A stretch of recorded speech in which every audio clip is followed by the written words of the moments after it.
ನಮಸ್ತೆ, welcome to growth partners. ಇವತ್ತಿನ ವಿಡಿಯೋದಲ್ಲಿ ನಾವು ಝೋಹೋ ಬುಕ್ಸ್ನಲ್ಲಿ ಗೊಡೋನ್ ಇದ್ದರೆ ಯಾವ ರೀತಿ ಕ್ರಿಯೇಟ್ ಮಾಡೋದು ಅಂತ ನೋಡೋಣ. ನಿಮ್ಮ ಆರ್ಗನೈಸೇಷನ್ಗೆ ಏನಾದರೂ ವೇರ್ ಹೌಸ್ ಇದ್ದರೆ ಅದನ್ನು ನೀವು ಝೋಹೋ ಬುಕ್ಸ್ನಲ್ಲಿ ಕ್ರಿಯೇಟ್ ಮಾಡ್ಕೋಬೋದು. ಸೊ ಯಾವ ರೀತಿ ಅಂತ ಹೇಳಿ ನಾನು ನಿಮಗೆ ತೋರಿಸ್ತೀನಿ. ಮೊದಲನೆಯದಾಗಿ ನಾನು ಓಪನ್ ಮಾಡಿರೋ ಸ್ಕ್ರೀನ್ ಬಂದುಬಿಟ್ಟು ಝೋಹೋ ಬುಕ್ಸ್ನ ಡ್ಯಾಶ್ ಬೋರ್ಡ್. ಸೊ ಈ ಮೇಲ್ಗಡೆ ನಿಮಗೆ ಒಂದು ಆಪ್ಷನ್ ಕಾಣಿಸ್ತಿರ್ಬೋದು, ಸೆಟ್ಟಿಂಗ್ಸ್ ಅಂತ ಹೇಳಿ. ಇದರ ಮೇಲೆ ಕ್ಲಿಕ್ ಮಾಡಬೇಕು. ಇಲ್ಲೇ ನಾವು ಸರ್ಚ್ ಮಾಡಬೇಕು ವೇರ್ ಹೌಸ್ ಅಂತ ಹೇಳಿ.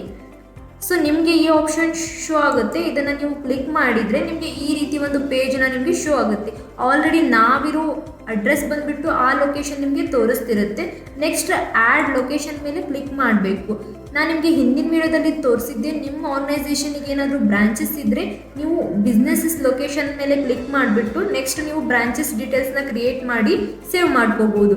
ಬಟ್ ನಾನು ಹೇಳ್ತಾ ಇರೋದು ಇವತ್ತಿನ ವಿಡಿಯೋದಲ್ಲಿ ಗೊಡೋನ್ ಅಂದರೆ ವೇರ್ ಹೌಸ್ ಏನಾದರೂ ಇದ್ದರೆ ಇಲ್ಲಿ ಆಪ್ಷನ್ ಕಾಣಿಸುತ್ತೆ ನಿಮಗೆ ವೇರ್ ಹೌಸ್ ಓನ್ಲಿ ಲೊಕೇಶನ್ ಅಂತ. ಇದ್ರ ಮೇಲೆ ಕ್ಲಿಕ್ ಮಾಡಬೇಕು. ಕ್ಲಿಕ್ ಮಾಡಿ ನೆಕ್ಸ್ಟ್ ರಿಮೈನಿಂಗ್ ಏನೇನು ಆಪ್ಷನ್ಸ್ ಇದೆ ನಾವು ಫಿಲಪ್ ಮಾಡಬೇಕಾಗತ್ತೆ. ನೇಮ್, ಲೊಕೇಶನ್ ಎಲ್ಲಿ ಬರುತ್ತೆ ಅದನ್ನ ನೇಮ್ ಹಾಕಬೇಕು. ಹಾಗೆ ಇನ್ನೊಂದು ಏನಾದರೂ ಹೆಡ್ ಆಫೀಸಾ ಅದನ್ನು ಸೆಲೆಕ್ಟ್ ಮಾಡ್ಕೋಬೇಕಾಗುತ್ತೆ.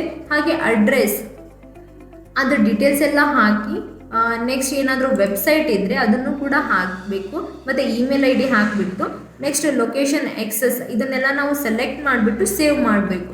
ಇದನ್ನು ಸೇವ್ ಮಾಡಿದರೆ ನಿಮ್ಮದು ಝೋಹೋ ಬುಕ್ಸ್ನಲ್ಲಿ ನಿಮ್ಮ ಆರ್ಗನೈಸೇಷನ್ನಿಗೆ ಏನಾದರೂ ವೇರ್ ಹೌಸ್ ಇದ್ದರೆ ನೀವು ಈ ರೀತಿ ಸ್ಟೆಪ್ಸ್ನ ಫಾಲೋ ಮಾಡಿ ಕ್ರಿಯೇಟ್ ಮಾಡ್ಕೋಬೋದು. ಸೊ ನೀವೇನಾದರೂ ವೇರ್ ಹೌಸ್ನ ಕ್ರಿಯೇಟ್ ಮಾಡಿದ ಮೇಲೆ ಐಟಮ್ನ ನೀವು ಕೂಡ ಟ್ರ್ಯಾಕ್ ಮಾಡ್ಕೋಬೋದು. ಐಟಮ್ ಕ್ರಿಯೇಟ್ ಮಾಡೋ ಟೈಮ್ನಲ್ಲಿ ಲಾಸ್ಟ್ಗೆ ನಿಮಗೆ ಒಂದು ಆಪ್ಷನ್ ಕಾಣುತ್ತೆ ಟ್ರ್ಯಾಕ್ ಇನ್ವೆಂಟರಿ ಅಂತ. ಅದನ್ನು ನೀವು ಟಿಕ್ ಮಾಡಿಕೊಂಡು ಸೇವ್ ಮಾಡ್ಕೋಬೋದು.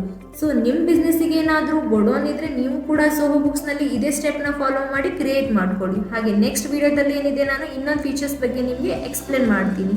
Thank you.